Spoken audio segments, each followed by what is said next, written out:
Hey everyone, good afternoon, or should I say good evening?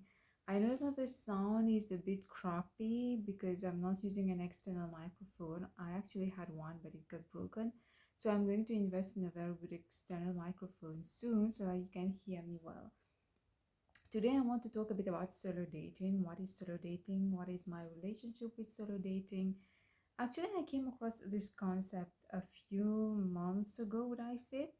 There is a blogger who I follow, a female blogger whom I follow on YouTube, and she is the one who has inspired me into solo dating.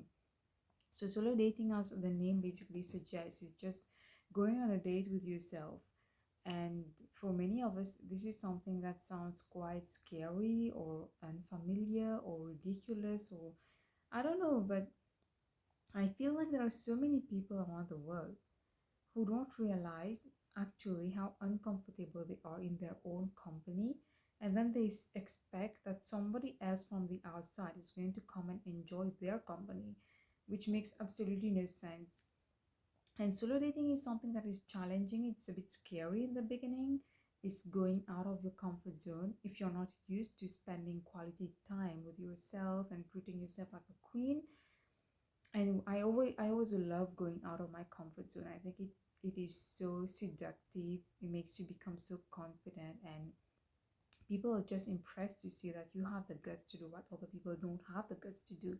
And I have heard that 100 times. There are so many people out there who are always overthinking, like, oh my god, should I go to the cinema alone? What will people think about me?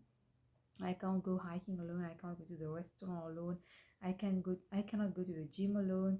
There are so many people who are always making excuses about why they cannot have an amazing life on their own. And it's true that ideally speaking, everyone would want to like have someone to accompany them to places. Like I personally, I don't like to go shopping alone. I don't like to I love friends. I love my friends and I have a great time when I'm with my friends. We are always laughing, joking, sharing stuff, and it's one of the most beautiful feelings in the world, right? But at the same time, if you expect that you're always going to have someone with you wherever you go, I don't think that's going to happen. And with adult life, everyone has their own commitment. So people are getting married, people don't have the same work schedule as you, old friends are more difficult to keep in touch with. And for my own part, I was always surrounded by friends. Like I was never alone. I remember like there was I was always, for me, making friends has always been something very natural. And I always had, like, I never had that lonely phase where I was basically a loner. I don't remember that phase. My point is like, yeah, there was a point though in my life where my sister got married and I did start feeling very lonely on my own at home, because a sibling is such a big part of one's life in an Asian household. And for my part, it's not like I was super close to my sister. I was not sharing everything with her, or but we have spent so many years together. It's very normal that you will feel an emptiness in your life. And there is a particular phase in one's life, I guess it's in the mid 20s or so early 20s, where you feel like sort of pressurized to also like get married, catch that conventional train and do what everyone else is doing. Sometimes you might feel like a bit of a weirdo if you're not living a conventional life. But then that's the most beautiful thing that I've done in my life, by not being conventional, by not following the crowd. I think it has made me very original and sexy and confident, and I love that about myself. So, coming back to what I was saying, yeah, solo dating. I am not exactly where I would want to be in my journey of solo dating yet, in my journey of self love yet, but I've made massive progress. I remember there was a time where I was going about doing a pity party about myself and the fact that I was single, and I regret because I wasted so much like precious time where I could have gone out with my own amazing, wonderful self, which I didn't do back then. Even till date, I love that. I love to just go to a random location, a place that I don't know, and just go and have lunch by myself or go for a cinema by myself. I have literally gone to watch horror movies alone, and it was the most beautiful, amazing thing ever, because you realize that there are so many things you learn when you go solo dating. For my own part, the most important thing that I have learned is that I love once I'm solo dating is I don't have the need to talk to anyone. I don't have to make small talk. I don't have to, I can just chill and look at people. I love looking at people, chill with a book, or just, admiring my own makeup, or window shopping, or checking out other people, which is a very, again, important point when it comes to solo dating. So I've realized that many times, there is a strange paradox in single people who complain of being single.